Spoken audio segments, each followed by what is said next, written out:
Well, we have maybe one of the biggest leak videos I have made in some time.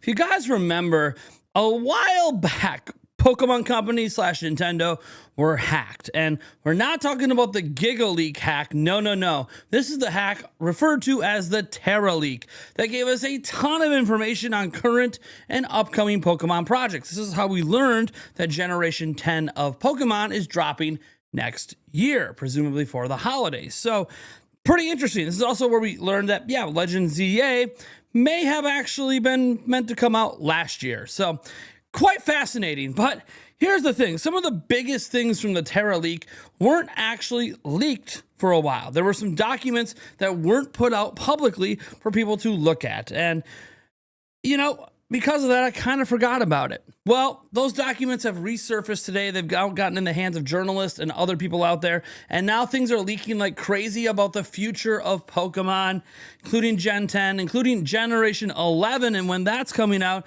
and just so much more information. Now, I want to warn you before we dive into this that this entire video can be classified as spoilers. I don't want to sit here, I was trying to debate on how to cover this and how to classify the spoilers. And you know what? Screw it. If you're here, I'm guessing you want to see this stuff. If you don't, you don't. There's information in here, including where Generation 10 is taking place.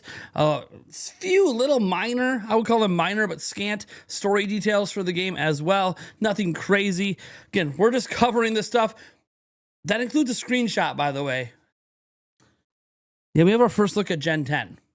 So, guys, this is pretty crazy. Again, spoiler, spoiler, spoiler. You don't have to tune in if you don't want to.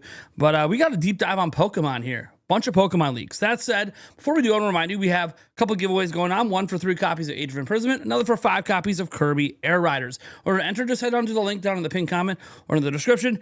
Let's get to the first big part of this leak today. Generation 10. So we're getting this all from Universal Nintendo, who did a great job summarizing all this and double verifying it by checking the files himself. The 10th generation Pokemon game could be set in Asia. So despite prior reports saying Greece, it looks like Asia is the way it's going to be and will bring a world in constant change.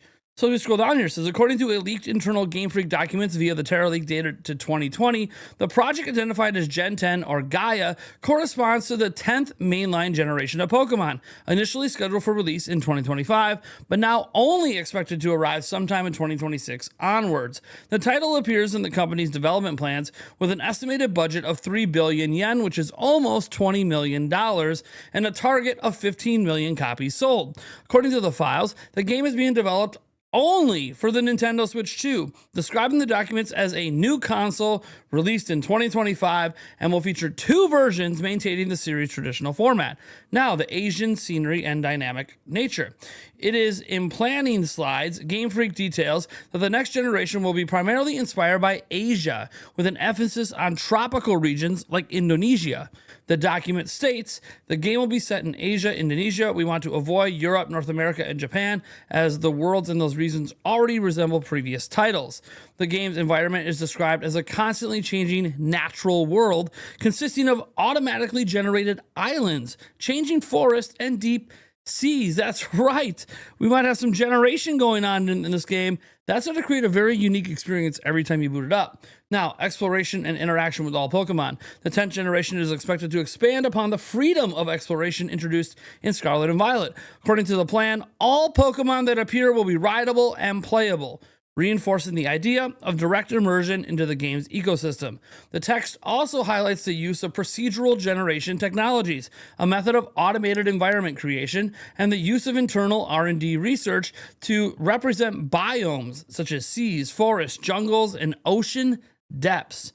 So the central themes: infinity and survival. The game's central concept is defined by the terms infinity and survival, with a narrative proposal that involves fieldwork and discovery. The player will conduct field research with Pokemon, and the real story begins when it escapes from an island. The documentation also mentions the existence of a uniquely created legendary Pokemon, whose form and growth will be distinct for each player.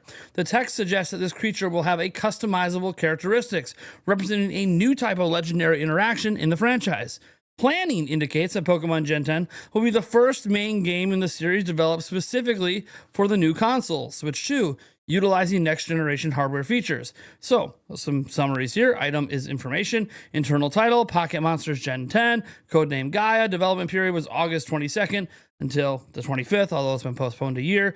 Estimated budget was 3 billion yen. Sales target 15 million copies. Platform Nintendo's new console. Versions 2 Winds and Waves. That's what the supposedly going with here for names. Main themes, Infinity and Survival. Scenario, Asia-inspired region. Major focus on Indonesia. And features procedural world, changing islands, dynamic biomes, full interaction with Pokemon. Okay, so that in and of itself, this is already crazy. If we just sit back and think about what this could mean, this is wild. There's additional information out there, by the way. One thing I wanted to note before I move on to the next part here is they want this to be the best looking visual Pokemon game they've ever made in the mainline series.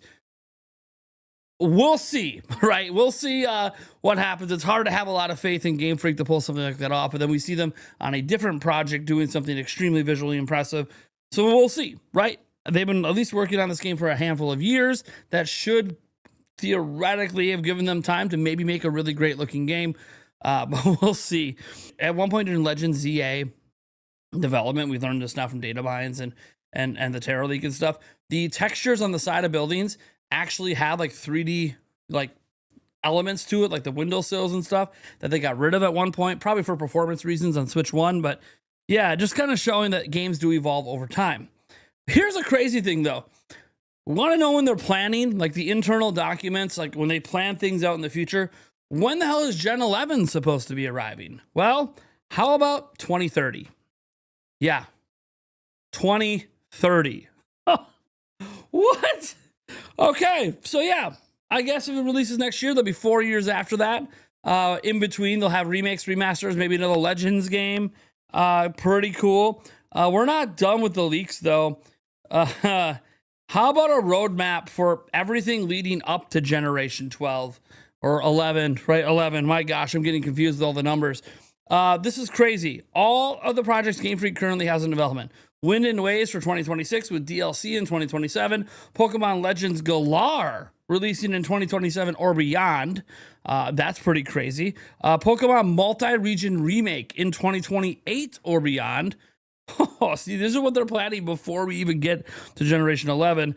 Pokopia is going to have some sort of DLC, and Pokemon Champions was originally supposed to be this year. We know it got pushed to next year. So, dude, this is crazy. The leaks are they're just infinite at this point. They just don't stop. Now, I did tell you that we have supposedly what is claimed to be actual screenshots in the Terra leak for Pokemon Gen 10. I don't want to show these for very long. And I really want to focus more on the image on the left than the right because there's a very staunch difference in the visuals from the left to the right. But let's just take a glance here. Yeah, you can see this is pretty visually impressive, especially for Pokemon. Whereas this over here, this kind of looks like standard fare, what we have today. Very subdued, muddy, blurry, etc. I don't know if this is supposed to be a comparison screenshot, but yeah, this one on the left here, that looks like the Pokemon game we've probably always wanted. Whether or not they're able to get to that visual fidelity, whether or not they pull this off, I have no idea. What I do know is apparently this stuff is all legit. It all comes from the Terra Leak, verified by multiple sources. So what do I think about all this? First off, it's absolutely insane that we have this much Pokemon information about games that haven't even been announced. But that's what happens when companies get hacked, right? They get hacked and things get taken pretty serious. And look, we all knew this information was going to come eventually. Obviously, Generation 10, I presume, was going to be revealed at Pokemon Day in February next year. So we're not that far away from when Gen 10 would probably be revealed anyways. Obviously, right now, the focus is Legends EA. Launches this week. So, yeah, pretty crazy. You know, we cover leaks like this. Obviously, these are old leaks from 2020. So this is not the same as like a game got, you know, put out in the internet, data mined and all that. And now this is from 2020. Plans have probably changed. Some of this stuff may not be true anymore. Some of the stuff might have different changes to it or ideas, or maybe they put this game in a completely different region. Again, so documents from 2020 when they're road mapping things. This is not, you know, finalized information. Just like you glance at this screenshot, that is not a finalized look. These are old looks at what they were already attempting to make. So Anyways, all right, guys. I want to thank you so much for tuning in. I am Nathaniel Rebelljans from Nintendo Prime. Good luck out there. Obviously, if you're trying to avoid Legends EA spoilers, maybe don't dig too much into this stuff here, because this stuff is going to also be kind of buried within other leaks out there for Legends EA, like all the Mega Evolutions that are out there, a whole bunch of other stuff. If people don't want to know that, if you want to know that, I guess go look it up. Central Leaks on X is really spoiling everything they possibly can for the most part. But yeah. You guys let me know what you think about this down below. I am Nathaniel Rebelljans from Nintendo Prime. This story is actually evolving as I record this. I wouldn't be surprised in the 10 minutes or so it took me to record this video that even more leaks got out there for this Pokemon stuff in the future, because this is a developing story. And so we'll continue to cover it as bigger and bigger information comes out until we obviously reach a point where we feel like we've hit the satisfactory level of, okay, we probably don't need to talk about that. Like, say the ending of the game gets spoiled or something like that. We're not going to bring something like that up here. That being said, we will be talking about this greatly on our podcast this week on Wednesday, because we have to, right? Like, this is some pretty exciting developments if you think about what's going on with this leak. Like, some of the most exciting stuff we've seen for Pokemon in some time, not just a roadmap of like the games they're making, but dude, even like from a visual perspective, that screenshot, the one on the left in particular we showed earlier, that's promising. That's very, very promising if that's what they're shooting for on Switch 2. We'll have to wait and see, though. Thank you guys so much for tuning in. I am Nathaniel Rebelljans from Nintendo Prime. I want to thank you so much for being here. Congrats to my Packers. Go Pack, go on your win. And tonight, the Brewers versus the Dodgers is squaring off. I'll be watching that, but you know what? That's not all I'm going to be doing. I'm going to be live streaming tonight as well. We'll talk more about Pokemon and probably even more information that's come out. We'll make sure we spoiler warn that section. I might even put like the word spoiler warning on screen or something. Well, something to signify that we're talking about spoilers. And then we'll move on that topic and talk about other stuff. But I'm excited, guys. It's pretty rare I get excited for Pokemon. And in the back of my mind, I'm going to be honest, in the back of my mind, I kept going, you know what? As much as like I don't like that companies get hacked and stuff, it would have been cool if this was for the Zelda team. Knowing all the future Zelda projects. So like for Pokemon fans, I understand being pretty excited about actually having a nice roadmap for the future to build your expectations around. I get how some people like that. Some people like to be completely surprised and shocked and awe, and you're probably not watching this video if you're one of those people, but I think it also can bring peace of mind to people knowing a general roadmap of when to expect things to come and what sort of things to expect. So, all right, guys, thank you for tuning in. I'll catch you in the next video.